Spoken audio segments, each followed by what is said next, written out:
Good evening. Aloha from Florida. So I just had a comment from one of my friends, a friend of mine, a friend of my son's, older gentleman who has done a lot of sailing in his life, trying to defend the deception of the earth being a globe. He sent me a video from Vsauce, a somewhat successful channel on YouTube. Vsauce is an anti-truther. He's not interested in the truth. He's interested in defending the deception. But the comment was about, I put a comment or a post about the beautiful clockwork cycles of the luminaries over our flat stationary Earth. And he sent me this video from Vsauce on how the Earth moves.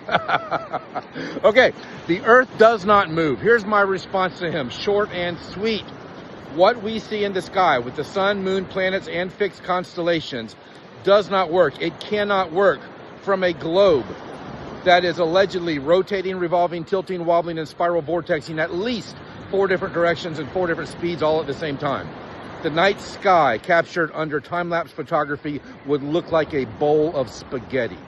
But yet, what do we see? We see the exact same patterns that are found on the Dendera stones that are at least 5,000 years old. And we have archaeoastronomy with ancient archaeology, huge, massive, impossible structures everywhere, built in perfect alignment to many of the luminaries that are still aligning today. Go check out our documentary called The Mechanical Realm about the Antikythera mechanism. Look into the astrolabe, look into the astronomical clock in Prague, and check out the subject of archaeoastronomy. The motions of the luminaries over our heads does not work on the heliocentric hypothesis as they are teaching it to children, lying to children about it. It only works on the geocentric cosmology. If you learn what geocentric is and compare that with what you actually see in the sky, you can overcome the lie. The truth is the Earth is flat and stationary. Have a great day. God bless.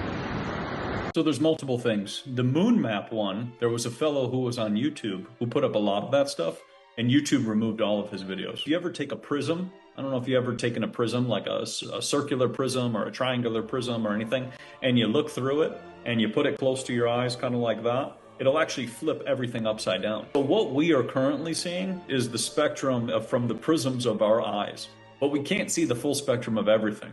And prisms are actually really cool to look into. So people can get prisms and go outside and look at things, and they'll see everything's kind of inverted and flipped upside down. So same with that map. That's why I was using that as an example. He then turned it kind of flat, kind of like that, to kind of show how it shows something different. And I remember I asked my buddy who was a Navy SEAL, why didn't we ever go to Antarctica? And he said, you can't. You're just not allowed to go. He said you have to have military permission. And I thought, military permission? Why are you hiding something on, in a certain selected area? Now, if you go into the Admiral Byrd thing that you just talked about, if there was land, which was luscious, and there was a whole bunch of animals and other things that people haven't seen, well, that would actually change the way people look at the world. The entire nonsense that we've been fed by NASA and all the, nonsense we were shown with Bill Nye, the science guy, who is an actor, but all of those things, that would all fall apart. So I feel like for that reason, they've always had to try to stop that. There was a YouTuber kid who flew up there, and they took down his airplane. He actually tried to film it live and tried to fly all the way up there, and they actually took down his airplane. Can someone please tell me how the sun's light manages to travel through an empty vacuum and make it all the way to Earth, but it doesn't illuminate the whole solar system?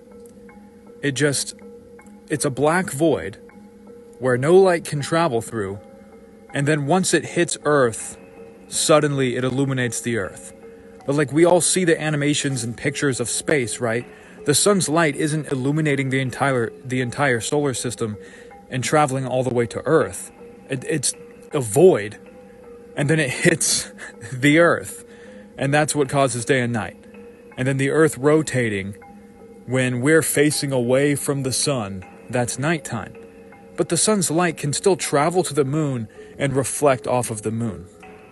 But the moon is it's its own light source. It's its own illumination. I mean, just look up in the sky and you can see it. The sun's light isn't traveling to it because you would see it. It just doesn't make sense. There are so many logical errors with the globe model, yet everyone chooses to believe it. It's called cognitive dissonance. You want to believe that this garbage is true because the lie is so big, because it's all we're being taught in school. And you think you're too dumb to understand it, so it must be true. No, it's just dumb because it's all a lie. Anyways, this video was for entertainment purposes only.